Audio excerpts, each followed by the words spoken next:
Ismingizni bilmayman-ku. Shuhrat. Boshida aytdim, menimcha o'sha ovoz muammosi bo'lganiga eshitdim-da. Ismim Shuhrat. Nasib qilsa ko'rishganimiz. Labi? O'zbek emassiz deb o'ylaman boshida.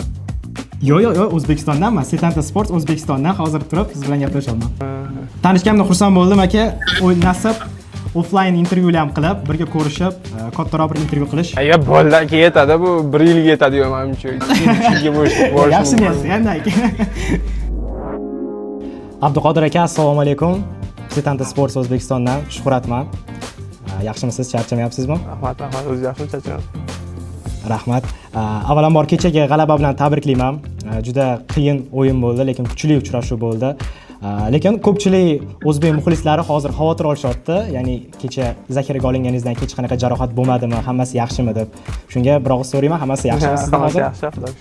Abduqodir aka, sizga Setanta Sports tomonidan bir nechta savollarimiz bor edi. O'zingiz haqingizda, jamoa haqida agar tayyor bo'lsangiz birma-ketin beraman, bemalol savollarimizga javob bersangiz bo'ladi.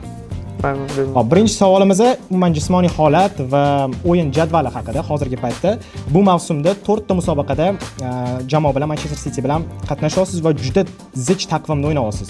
Bunaqa yuklama paytida o'zingizni qanaqa his qilasiz jismoniy jihatdan? Menga oilamning podдержкасы, komandalik podдержкалар hammasi yordam beradi. Umuman o'zi Manchester Cityga keladigan bo'lsak, ko'pchilik Cityga o'tganingizda bitta savol qiziqtirgan ko'pchilikni, nimaga aynan 45-raqamni tanlaganlar deb. Agar bilsangiz, Manchester Cityda ilgari 45-raqamda Mario Balotelli ham o'ynagan. Agar iloji bo'lsa aytib ketsangiz, nimaga umuman 45-raqam tanlagansiz? Men Belarusda paytimda energetik bo'lganda professional futbolda birinchi marta 45-nomerda boshlaganman. Shuning uchun ham xudo ishonadi. Именно Belarusda 45-raqam bu shunchaki tasodif, to'g'rimi? Yoki qanaqadir ma'nosi bormi? Tasodif. Navbatdagi savolim, eng kuchli raqiblarga kelaylik. Kecha misol Liverpoolga qarshi haqiqatan kuchli o'yin bo'ldi. Faoliyatingiz davomida siz to'qnashgan eng kuchli jamoa qaysi?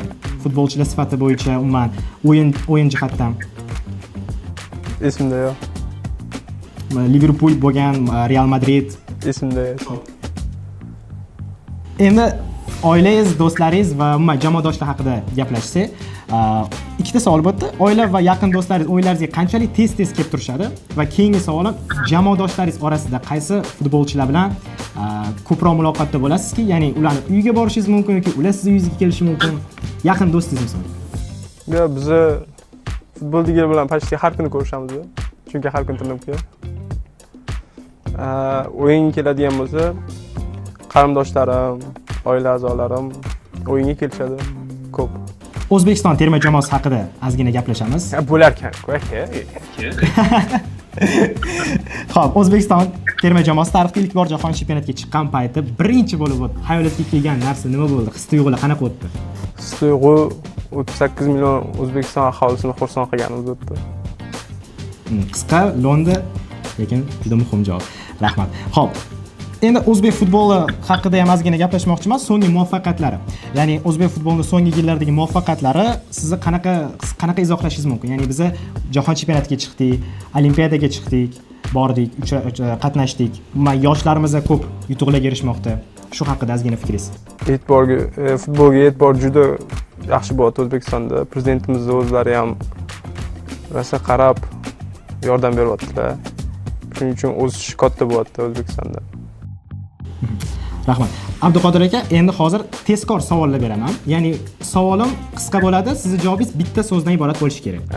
Ha, yo'q o'ynaganda. Ha, shunaqa, ha, yo'q o'yna. Xo'p, birinchisi, markaziy himoyachi yoki o'ng qanot himoyachi qaysi pozitsiyada o'ynash sizga ko'proq yoqadi? Markaziy himoyachi. Ikkinchisi, hozirgacha faoliyatingizdagi eng yaxshi, eng esda qolarli voqea, lahza qaysi? Eng oxirgi o'yinim PSG bilan Lensda.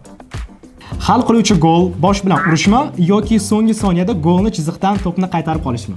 Qaysi birini tanlaysiz? Agar yutqizayotgan bo'lsak gol urish, yutayotgan bo'lsak goldan saqlab qolish. Qiziq savol. Agar nafaqaga chiqqan himoyachilardan birini ideal markaziy himoyachi sherik sifatida tanlash imkoniyati bo'lganida, kimni tanlaysiz? Cannavaro. Siz duch kelgan eng qiyin markaziy hujumchi kim bo'lgan? Esimda yo'q.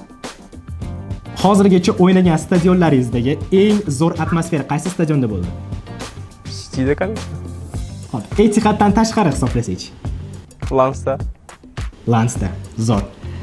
Hop, Abduqodir aka, javoblar uchun rahmat. Shunaqa kichkina intervyu edi, lekin tanishganimdan juda ham xursand bo'ldim. Sizga savollar berganimdan juda ham xursandman. Labib? Ismingizni bilmayman-ku. Shuhrat. Boshida aytdim, menimcha o'sha ovoz muammosi bo'lganiga eshitaman. Ismim Shuhrat. Nasib qilsa ko'rishganimiz. Labib?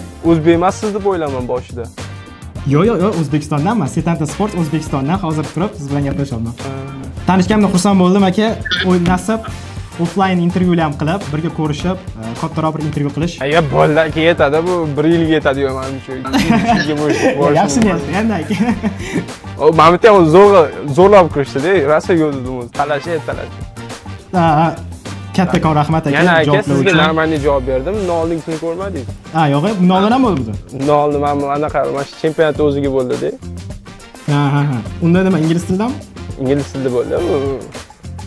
Yo'q, o'yin bo'ldi o'tda ham. Ralli. Aka, kelgusi o'yinlaringizni omad tilayman. Rahmat kattakon. Charchamang, Salomat bo'ling. Rahmat. Rahmat kattakon.